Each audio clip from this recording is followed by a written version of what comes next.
pendapat yang menyatakan peluang di kota lebih baik memang ada benar dan ada juga tidak. Kalau untuk jenjang karir dan bekerja pada perusahaan besar, iya.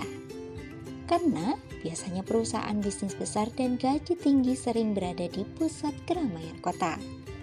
Tetapi di desa juga memiliki kesempatan untuk sukses, yakni dengan membuka usaha sendiri. Asalkan kita mau berusaha dan belajar mengembangkan diri untuk terus maju. Nah, kamu bisa coba salah satu usaha yang menguntungkan di desa berikut ini.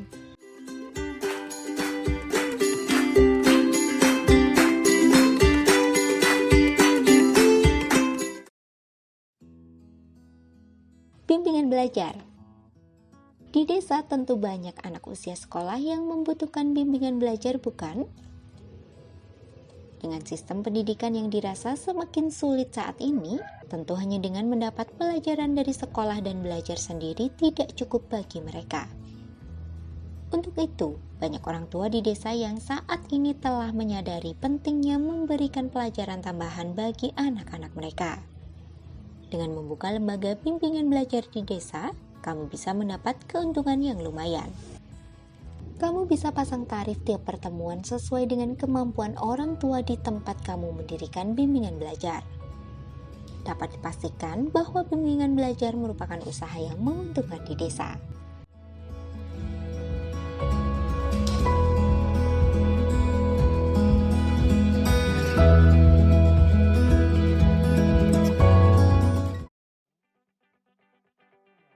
Toko sembako. Usaha yang menguntungkan di desa lainnya adalah dengan membuka toko sembako. Seperti yang kita tahu bahwa di desa tentu jauh dari supermarket ataupun pasar besar. Apalagi angkutan umum saat ini sudah tidak begitu banyak.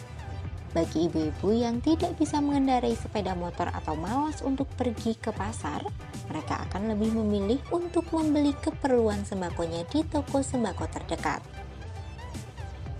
Kamu bisa membuka toko dengan menyediakan beras, minyak goreng, kecap, sabun, dan barang kebutuhan pokok rumah lainnya. Dapat dipastikan pelangganmu akan banyak dan tentu kamu akan mendapatkan keuntungan yang besar dari berjualan sembako.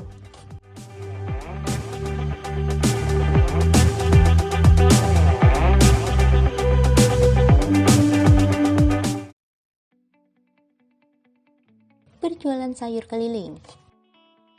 Berjualan sayur di sini bukan hanya menjual sayur saja, namun juga dilengkapi dengan bahan lainnya seperti menyediakan telur, tempe, dan kebutuhan untuk makan lainnya. Di pagi hari, ibu-ibu mungkin tidak ingin repot pergi ke pasar dan menunggu penjual sayur keliling di rumah. Mereka akan membeli sayur, kentang, ikan, atau apapun sesuai dengan apa yang akan mereka masak. Kamu bisa menaikkan sedikit harganya karena kamu menjualnya dengan mengelilingkannya, jadi kamu butuh ganti untuk transportasi. Para pembeli tidak akan protes hanya karena perbedaan harga sebesar Rp500 saja. Jika kamu tidak bisa mengelilingkannya, membuka toko sayur di rumah juga bisa menjadi alternatif.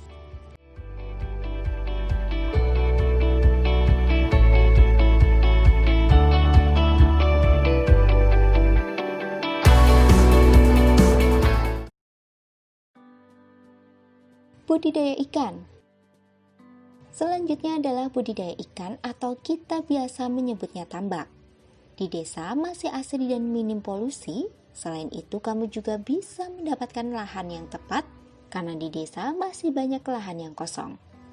Kamu bisa membudidayakan ikan lele, patin, atau ikan air tawar lainnya. Ikan-ikan tersebut akan bisa dijual ke kota sehingga kamu akan mendapatkan keuntungan yang besar. Untuk pakannya, di desa cenderung lebih mudah untuk mendapatkannya. Bagaimana? Kamu tertarik untuk mencoba usaha ini?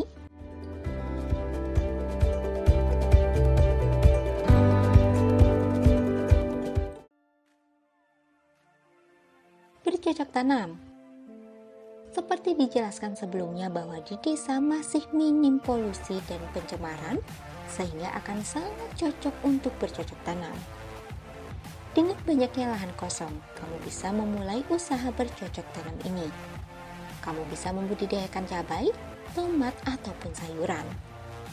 Jenis tanaman yang bisa kamu tanam tentu saja tergantung pada jenis tanah dan lingkungan tempat kamu akan bercocok tanam. Katakan saja kamu memiliki tanah di dataran tinggi, maka kamu bisa menanam wortel, kol, ataupun sayuran. Jika kamu berada di dataran rendah, kamu bisa menanam cabai atau padi. Ketika panen, kamu bisa menjual hasil panen kamu ke kota, sehingga kamu bisa mendapatkan keuntungan dari usaha bercocok tanam kamu.